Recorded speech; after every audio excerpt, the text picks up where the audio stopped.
The internet is cracked, the show that asks the question, can we coexist with our creation?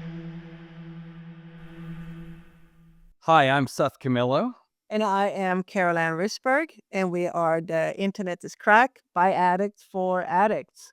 And today we have my very, very close friend, Adam Rodnitzky on, brother of David Rodnitzky, who we have already interviewed. But I've known Adam from synagogue. I've probably known you probably around 40 years. It's true.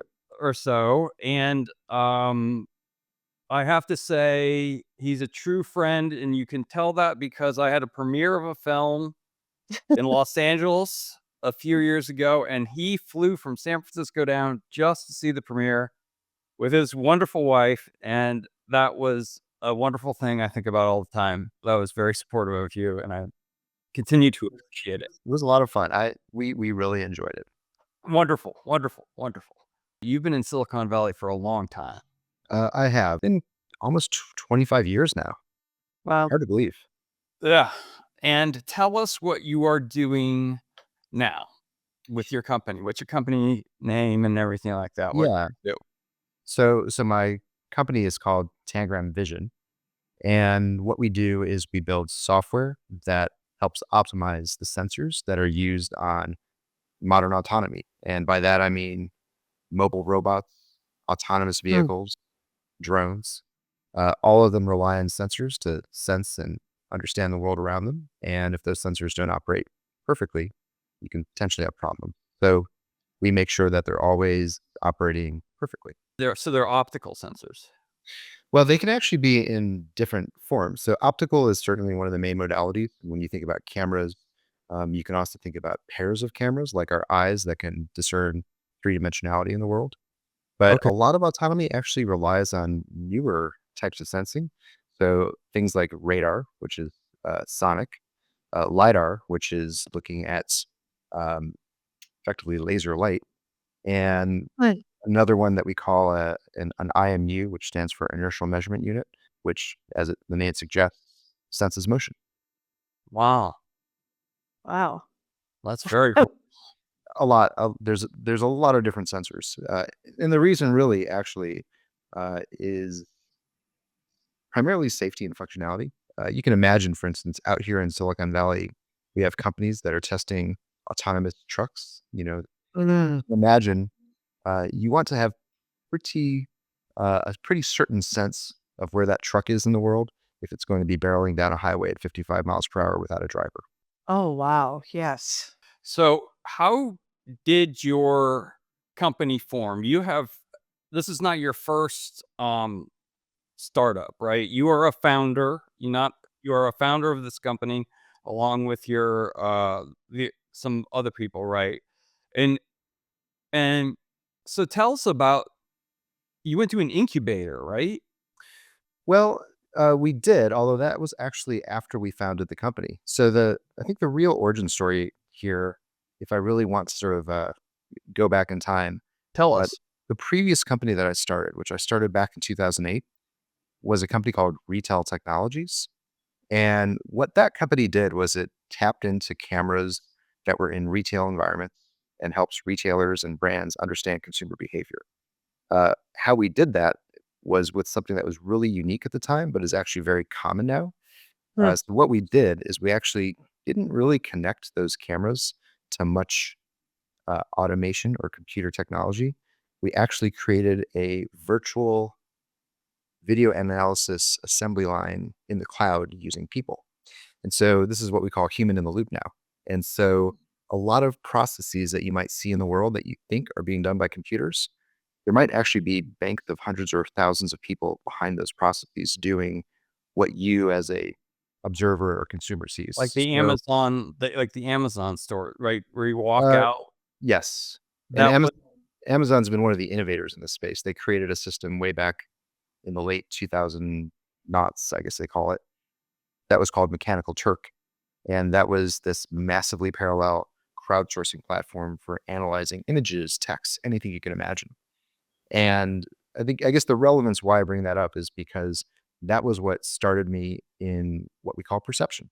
And perception is what I described to you earlier, which is the ability for these robots, autonomous vehicles to perceive the world around them.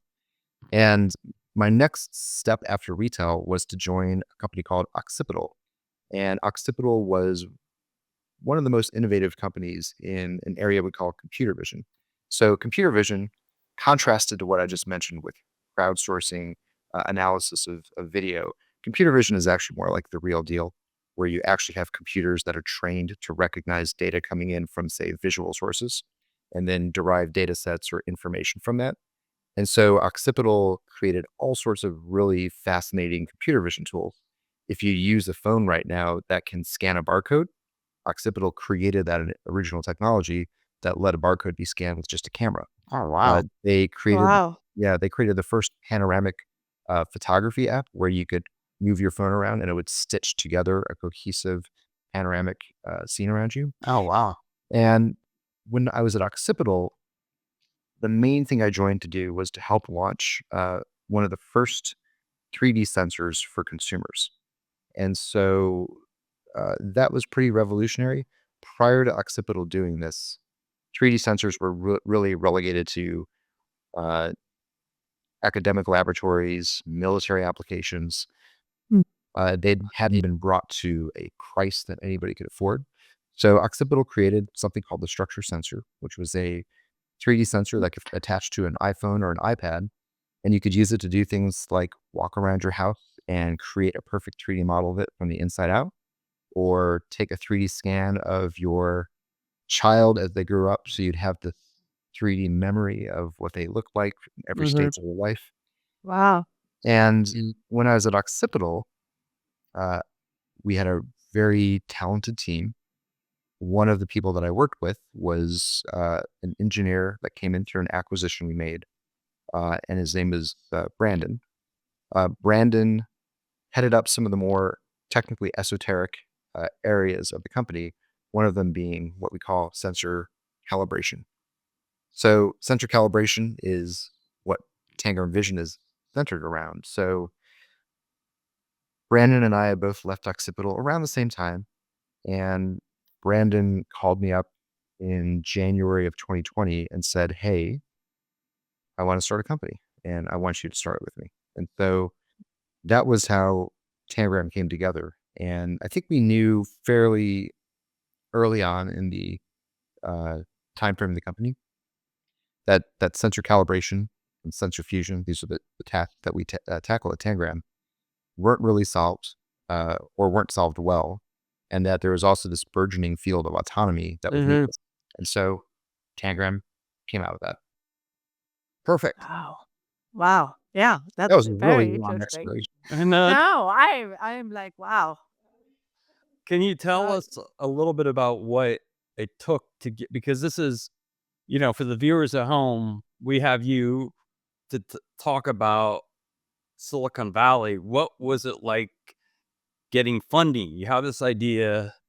Yeah. How do you get funding for the company? Yeah. There's a fairly, I'd call it a fairly well-worn path to getting funding in Silicon Valley. Or I should say paths. There are a few ways to do this. Um, in the case of Tangram Vision, when we raised our first round of venture capital, I would characterize us as two guys with a deck and a fairly skeletal outline of the technology that we were going to build, but some early proof points from our early interviews with prospective customers that there was a need for this. And we went to our first set of investors. We probably talked to over 100 investors. Wow. Raising venture capital money is really a numbers game. You assume that you're going to get 80 no's for every yes. And that was really where we were at. After having spoken with over 100 investors, we hadn't gotten a yes yet. And I think we were ready to throw in the towel because our spouses were getting impatient with our incomeless lifestyles. And so, but we had a conversation with another investor as we were really sort of thinking, well, we're through. We're not going to be able to raise capital for this. And it resonated with him. Mm. And as soon as it resonated with him, and there was proof that an investor was interested, suddenly we had other investors that started to become interested. And Uh, before we knew it, we were what you call oversubscribed, where we had more money coming in than what we intended to raise.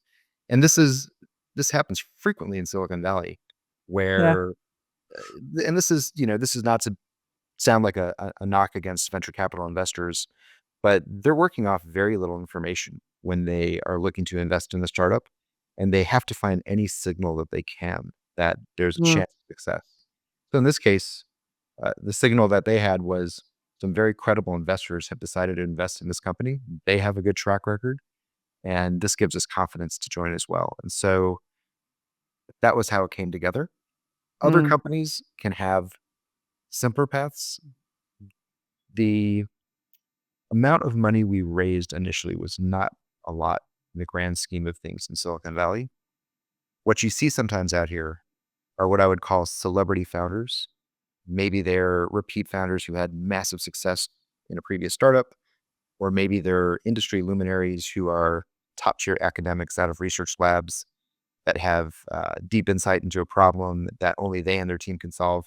And they'll come out of the gate having raised $75 million or $100 million, which is orders of magnitude above what we've raised. And it's just Silicon Valley is geared to do both these types of financings and many different other types in between. So what would you say would drives to build a business? Like what to to start all of this? And because as you said, like it's hard to get money and Mhm. Yeah, it's a good question. I would say the desire to build something from scratch. Mm. It's it's not easy. I mean, you both know this. Building your audience for this podcast, Yeah. you have to go through some very difficult initial stages where you're struggling to get attention, you're struggling to Yeah. get the resources you need. And I think what's compelling about a startup to many people is being able to defy those odds and Mm. build something. And and it's also having conviction that there's a need for what you're building. And Mm. in our case, we had very strong conviction that the problem we were solving was going to be solved, whether it was by us or somebody else. Right. But I have to say, this is not your first rodeo. You've started companies before, so it's obviously in your blood. It's not this specifically. What do you think it is?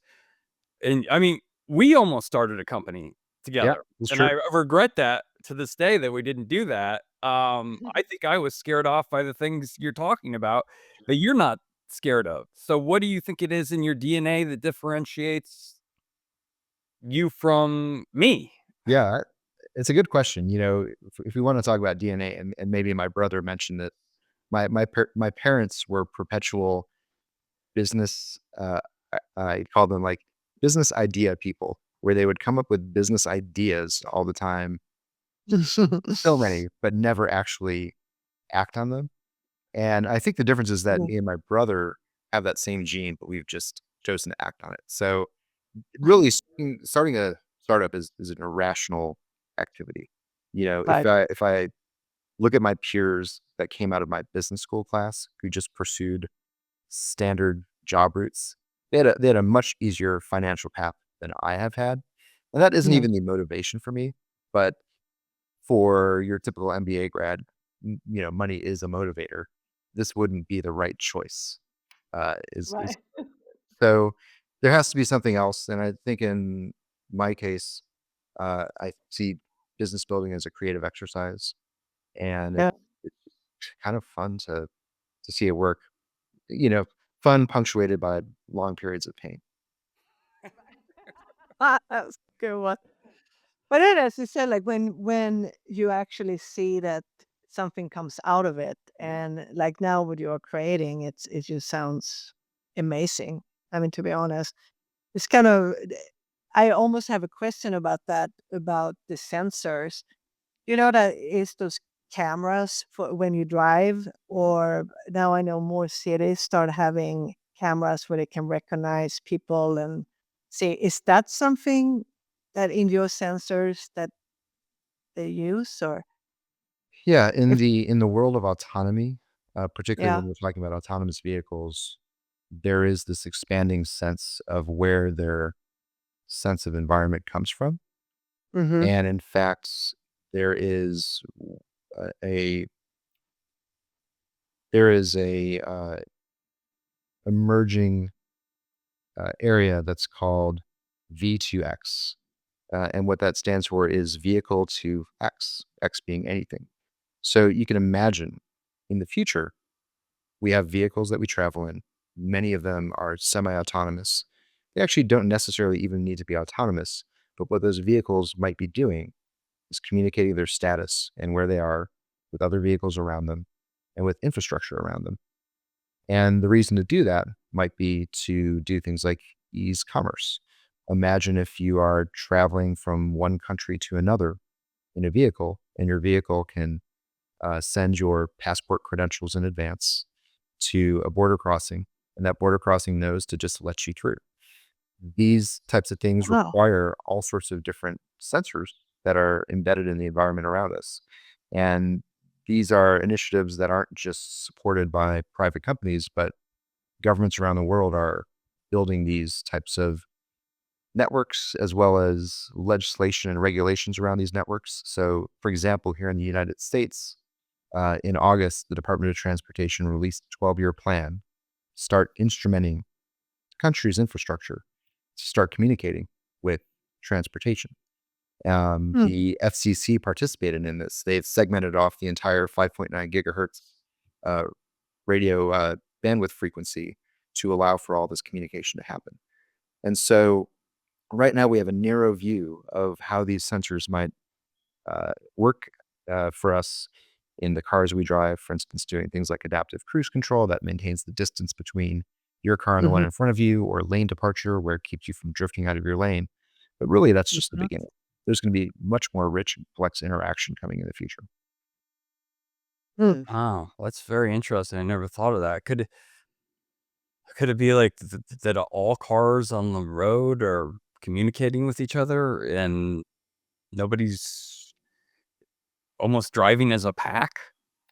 Could that happen? That could certainly happen. So this is what they call platooning, where you will have vehicles that maintain a gap with each other and travel in a set number. If they all know that they're going to the same place, it'll increase efficiency. It will reduce accidents. You know, of course, somebody might interject in that platoon with a really old, leaky British car. That would be me, and ruin the whole thing. But yeah, but these are sort of the ideas, and I think there's different ways you can interpret this. On the one hand, certainly there are huge benefits that this can bring to society in terms of energy conservation and safety. But then, of course, in places like the United States, where we value uh, individual freedom, in places like the EU, where human rights comes first and foremost, you have to start to understand, well, how does that work within the frameworks that we expect? These are questions that are being answered right now that they haven't really been settled yet. For example, I've heard there's certain cities that they have cameras everywhere, and you can walk, and they can identify it's me. But if I have a criminal record, they can see that, oh, Caroline is out there and she walking on those streets. What is she doing? In China, these systems are active now. Really, you can be identified anywhere as an individual. Certainly, these types of technologies are already being used in the United States for criminal cases. It's Yeah. just not as broadly adopted yet. And I think there still is a sort of discussion to be had around what's the balance between individual freedom and societal benefit for these types of systems. Yeah, it's amazing that I have seen. I mean, it's amazing that the sensors you're building can identify a face for that occupies such a small part of the frame. I mean, it's just absolutely amazing. I mean, Yeah. yeah, it's scary when I see those, clips of about China, but on the other hand, there is also some admiration for the technology that it's like Oh, yes. that it can actually work, which is amazing. No, I just think because you said earlier, like start doing big trucks, so let's say they go in cross country. What if, would they have anything to do with the internet? So if the internet goes down or something, what happen? Can the trucks or cars, whatever, can they still keep going without, It's a uh, it's a good question. yeah. Yeah. So in many cases, so if you're going to operate something autonomous on a public road, there are certain safeguards that you need to have to make sure that if a system goes offline, you're not going to endanger anybody. And so Mm, the default response if a system goes down with an autonomous car is it for or a car or a truck is for that vehicle to pull itself over to the side of the road and stop. And that is mostly for the safety of other participants on a roadway. okay. All right. So the internet is at play. Absolutely. Yeah, absolutely. The other thing that really the internet is uh, a big sort of participant in these days would be data collection and data transmission for training.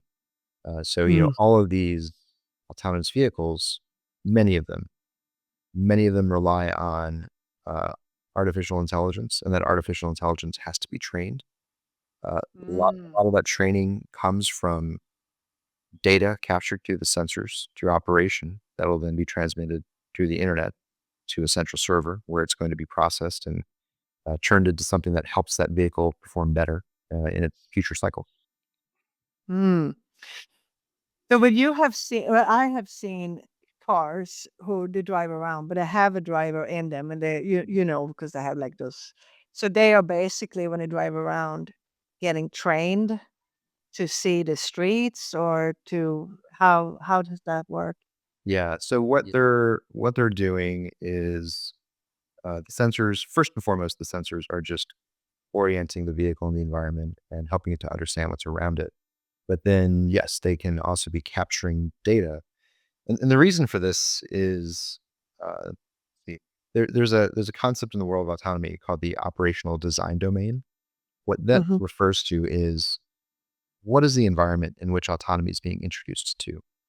So you can imagine a very simple operational design domain is going to be uh, the yard outside of a warehouse where all the autonomous truck has to do is take a trailer from the warehouse to the fence where a human driven truck is going to pick up that trailer. In that operational design domain, there's not a whole lot of variation. But imagine now what a company like Waymo is doing. Mm. They're deploying autonomous taxis in San Francisco where every possible scenario you could imagine is going to happen. Much more complicated issue. And what we're most concerned about are the edge cases. And the only way you can start to train a system to recognize edge cases is for it to experience them. Now, What's an edge case? an edge case, one that happened the other week was there was an autonomous truck that was driving down a highway and there was a mattress in the middle of the highway. Mm. Now, you and I, or all of us as humans, recognize what a mattress is and why it might be in the highway, but the truck had no idea what this thing was. Was it Oh. was it a car? Was it an animal? Was it something else entirely? And this is the first time in hundreds of thousands of miles of driving that it had come across something like this. And so at that point, that segment of data can be sent into a pipeline and it can be annotated by a human that says, this is a mattress. These are the characteristics of the mattress. This is how dangerous it is to an autonomous truck. And this is the sort of recommended response when something like this happens. And so uh, we've probably come across 5 mattresses in the roadway through our lives as drivers. Yeah. We probably intuitively knew what to do. Mm. Truck didn't. And so this now forms part of the future set of knowledge that these autonomous vehicles have to understand the world. And the obvious question is, well, how can you possibly cover every single edge case? I mean, you're not going to. And one of the things that now is becoming much more important in this world is simulation. Simulation is becoming more powerful. You can simulate all sorts of edge cases and introduce that into the training data that a vehicle or a robot will use. See, this is what I don't understand, what you're just talking about right now, because isn't that artificial intelligence training itself on itself? Uh, I don't think it's that recursive. I think that there's a chance that maybe you can introduce some erroneous data or situations that don't serve the system well.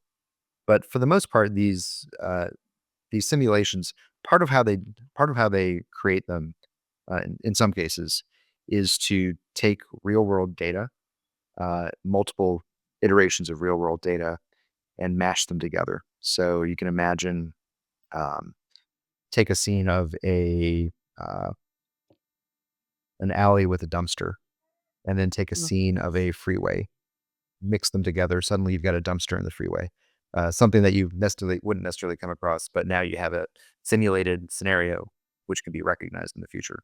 So there's all these sort of like combinatorial problems that can be done uh, computationally, and then create these training data sets that can be used later. I've heard that Waymo is safer than humans in general. Probably in most scenarios, but not all. But generally speaking, one thing that Waymos don't do is read their text messages while they drive. Yes. Yeah. Yeah.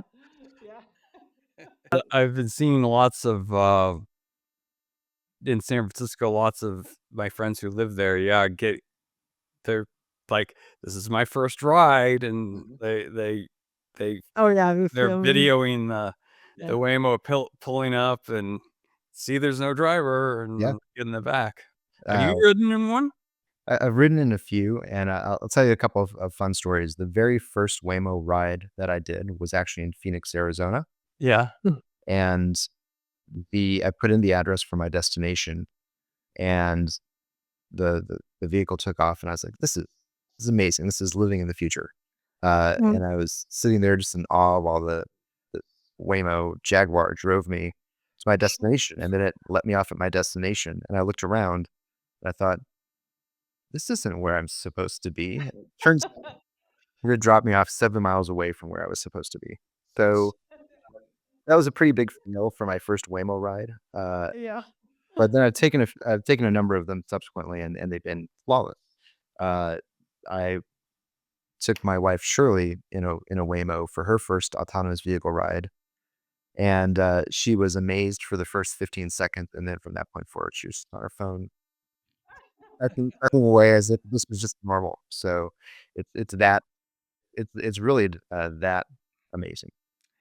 Wow. Yeah, I haven't been in one yet.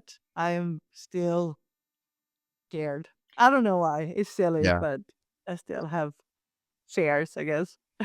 yeah. I really don't hesitate to recommend taking a Waymo ride. They really are fascinating and very capable. Yeah. Oh, I know. I have to. I have to fight my own little fears. Well, it's sort of interesting what you're saying about them, Shirley, your wife, becoming in 15 seconds okay with the technology. That's kind of Yeah. interesting in your 25 years in Silicon Valley, how much technology has just been Oh, yeah. subsumed and and we just expect it now. Hmm. Yeah, Mm. I think about this sometimes. With our people in our like parents' generation, for instance, they seem to naturally adapt to new technology as well, or at least my parents do. I'm assuming yours do. You don't really have to be an expert in anything in particular now to use the latest consumer electronic devices or things like a Waymo autonomous taxi. Yeah. Well, I've heard that we used to maybe think of kids that they now the technology is so high, so they don't have to, for example, do communicate in the same way, and they don't have to do problem solving the same way that we did. Like now, they're asking, Google, or they're asking ChatGPT. Like they don't, and I don't know if that's a good thing. I mean, yes, you get all this information, and that's great, but you don't do your own thinking and solving the problems. Yeah, and that's potentially problematic.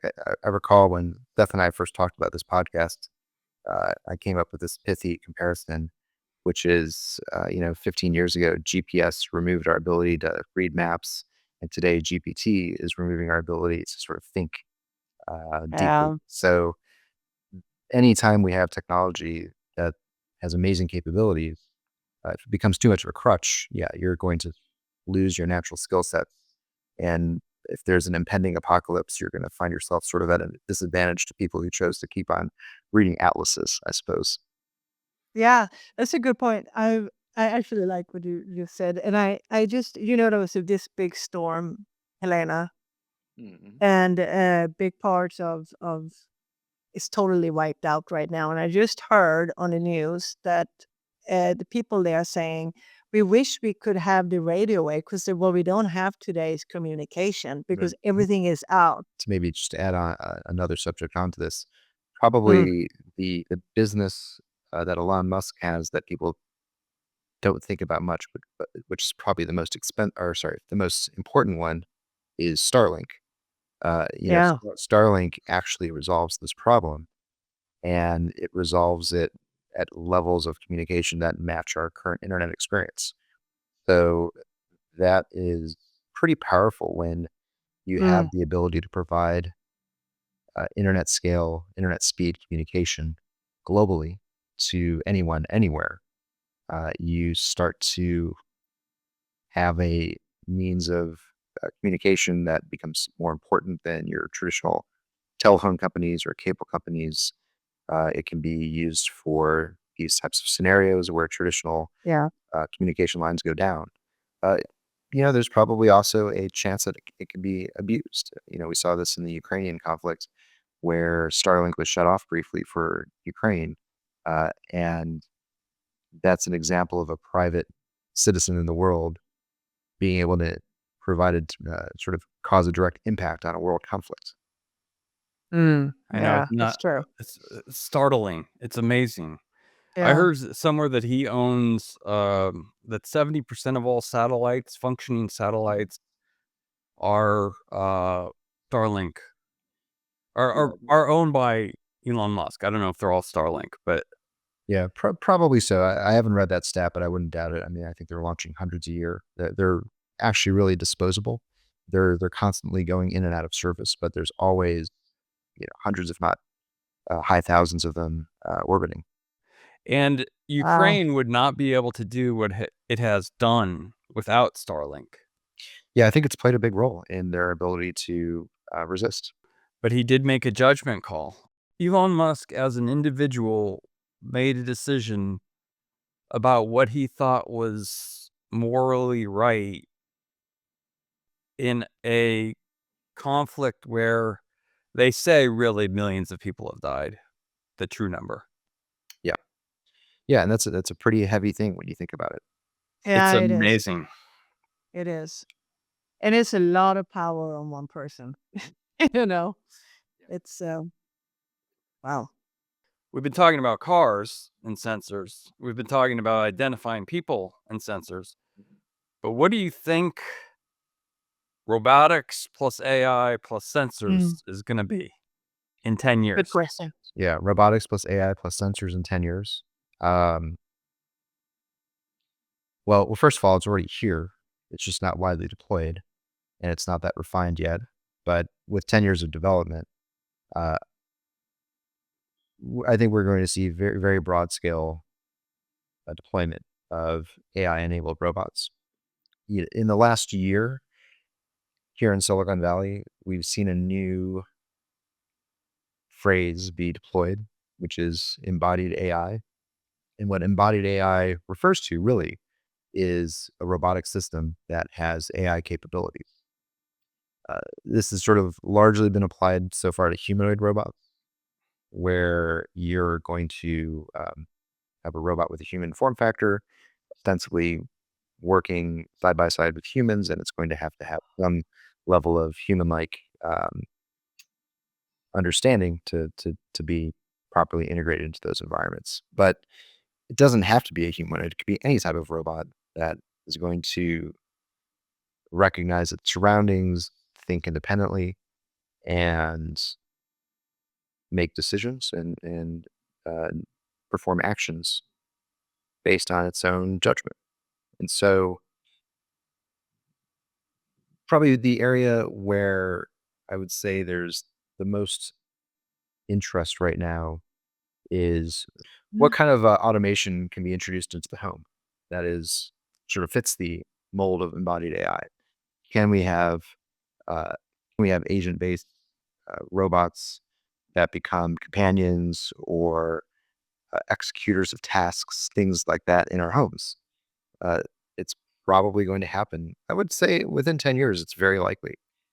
In fact, we already have examples of this already with things like Roomba. Roomba is effectively a robot that's doing a task in your home. It's just doing a very narrowly defined task, and it's doing it in a kind of dumb way now.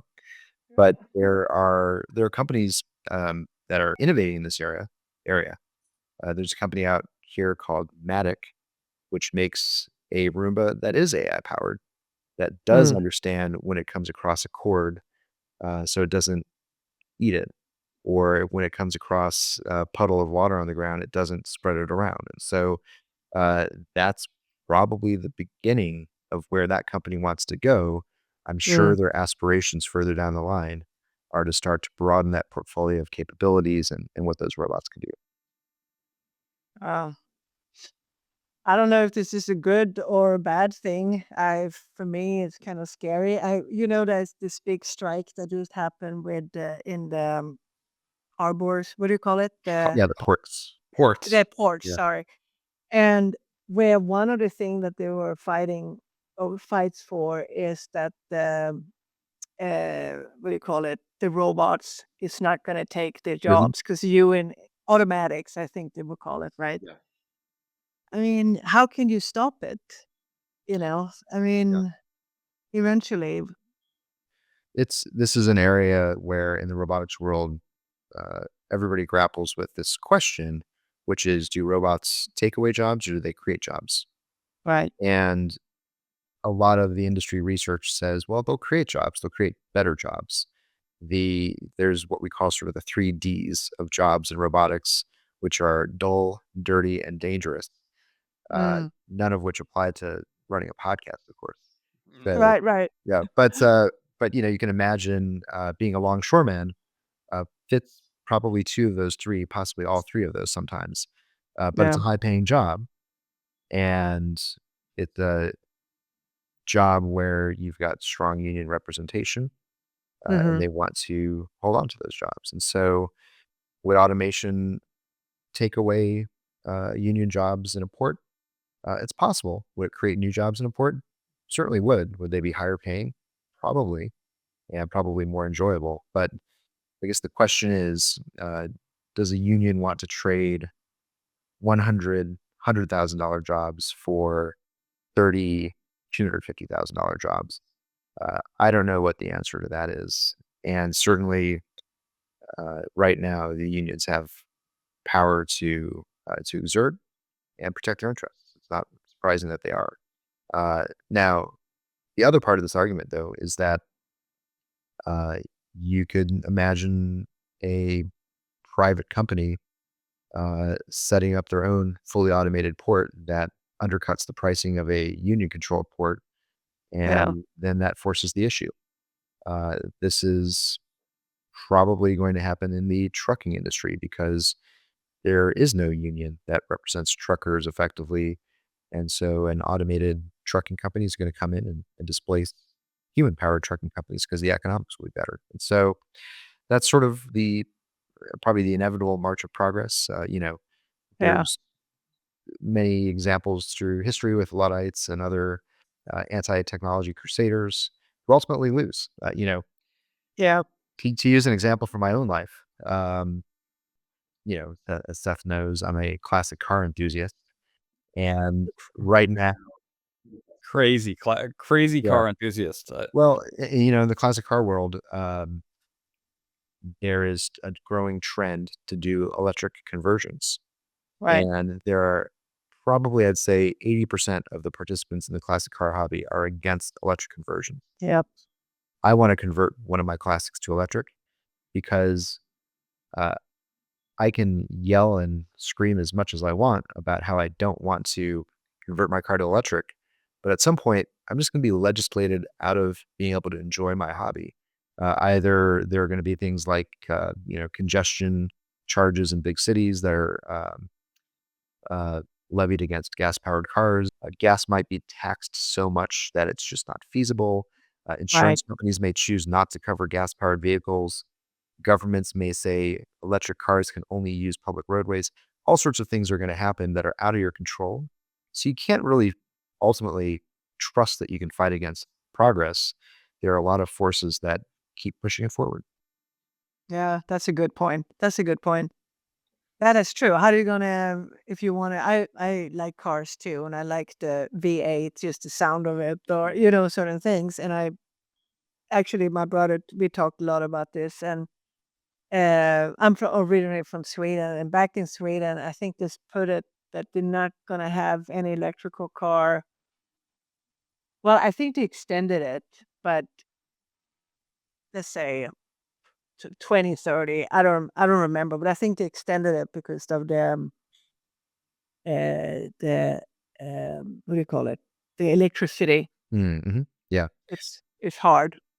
But then if you look at Sweden's neighbors in Norway, right now, something like 80% of the cars in Norway are electric. And you're worth off Oh, it is. the gas engine car owner in Norway now. So that's an I didn't example know of, that. of how that type of that's changing very fast there. Yeah, yeah. You're right. I'm sure. Like when the gas going to be too expensive, this going to be too expensive. You just have to go that way. You know, makes sense. And to your point about progress, I mean, and Sam Altman has said, maybe you've heard this, that he believes in the next few years, because of AI, the first single person business that's valued at $1 billion will occur because of AI. You know, yeah, and so that's a little bit to your point about job creation versus job killing. You know, there's going to be major opportunities, and your father's a doctor, and he must be excited about the possibilities of AI, and especially he's a neurologist in that space.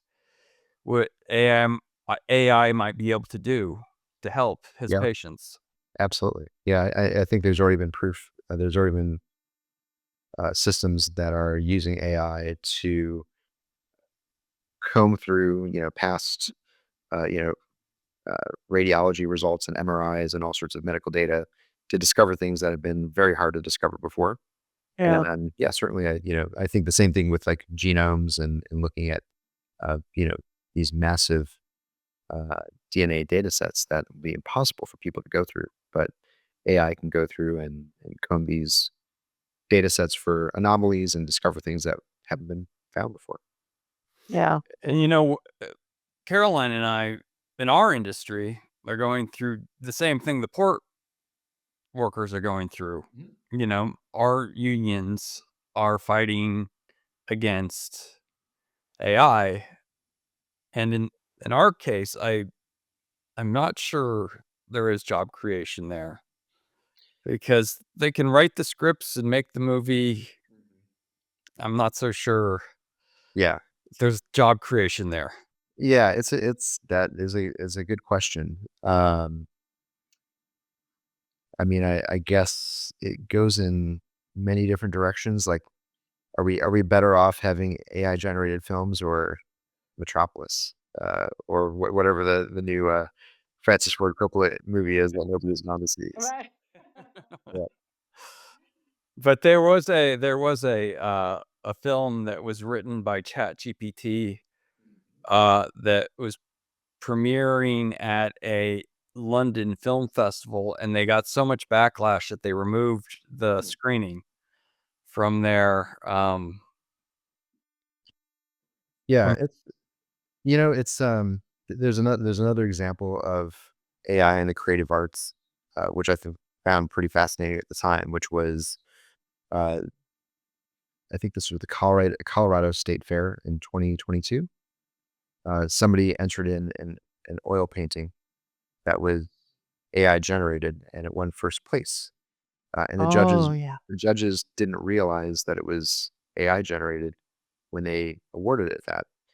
But the case for it being true art is that the artist had to refine his prompts into the system multiple times, and he effectively it was a creative process. It was just simply instead of using brushes, he was using type strokes. well, we are gonna talk to somebody about IP and AI, Yeah. intellectual property and artificial intelligence. I think it's not as clear cut as you're saying that.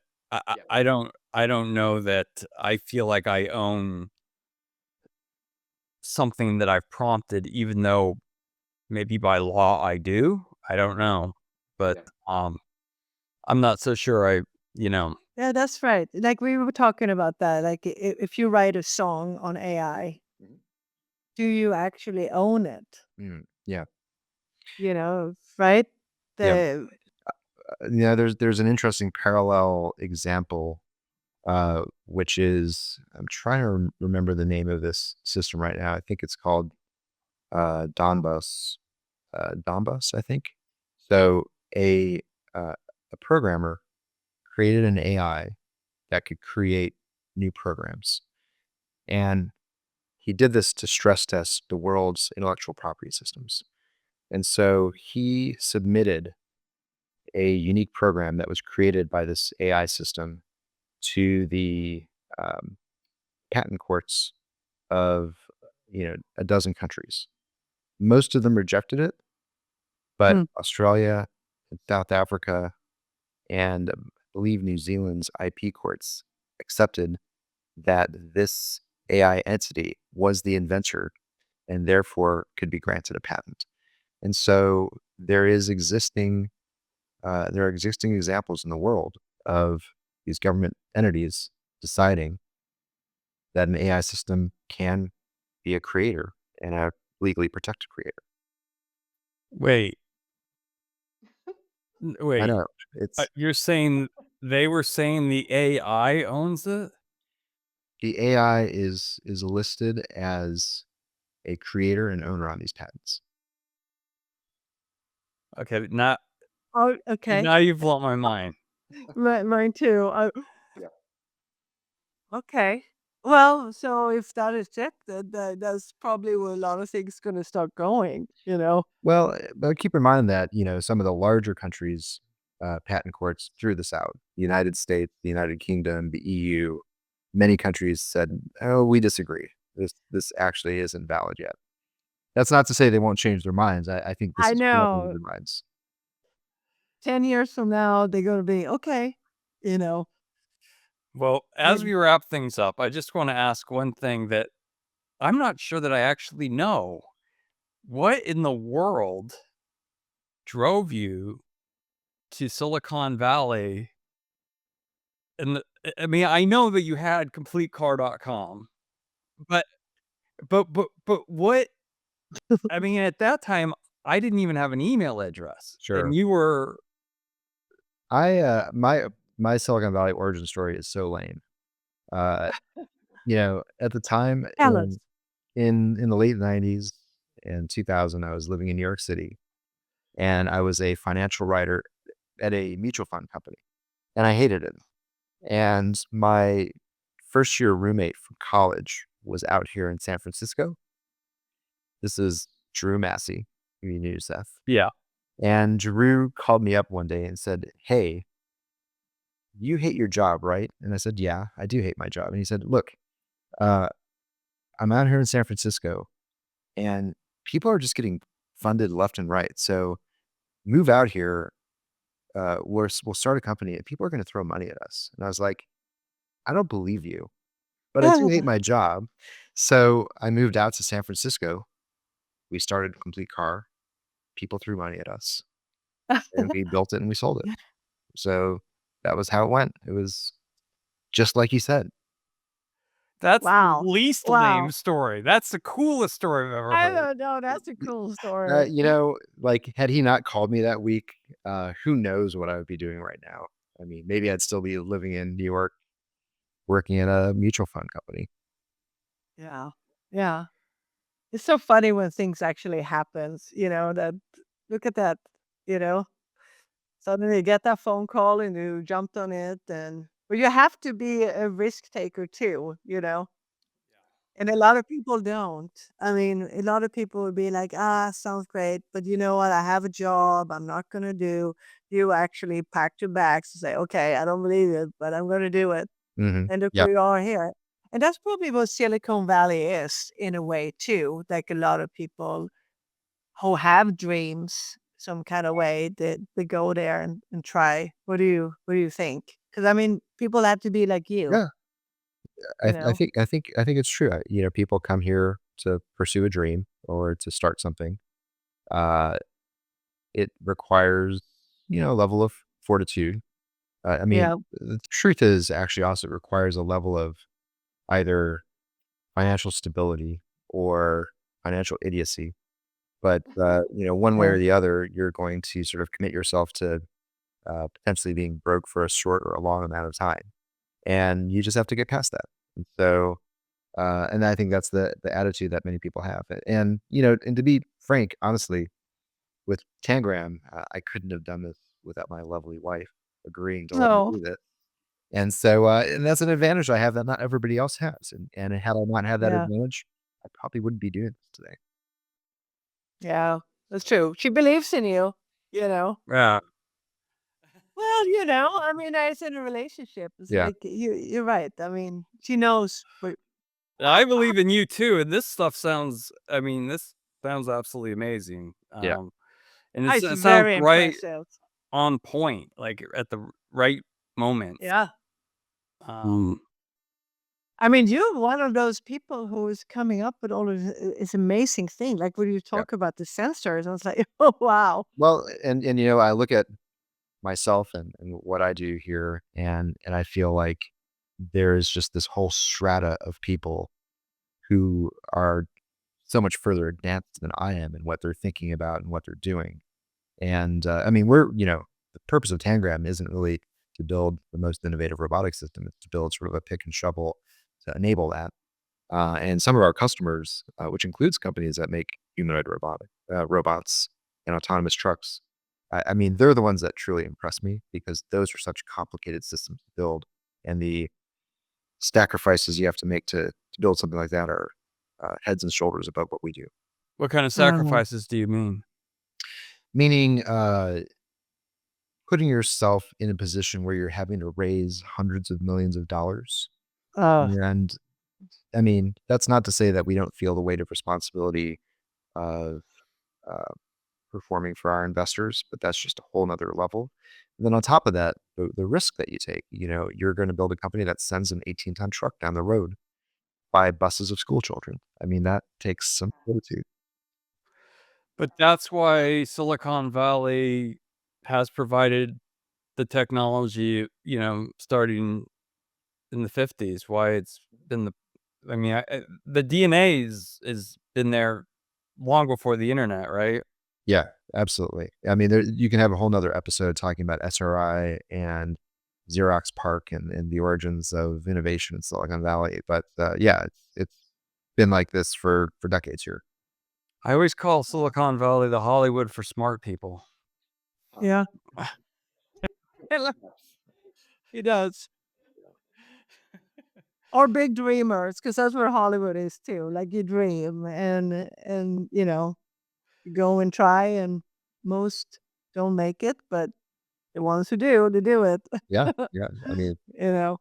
it's a I mean, very probably, I'm sure, very much like Hollywood, in that environment, there's a ever narrowing funnel of success, Yeah. and you can reach a certain level, but you're not going to reach the next level, and ultimately there's can only be a few Jeff Bezos slash Elon Musk slash Mark Zuckerbergs. The internet is crack.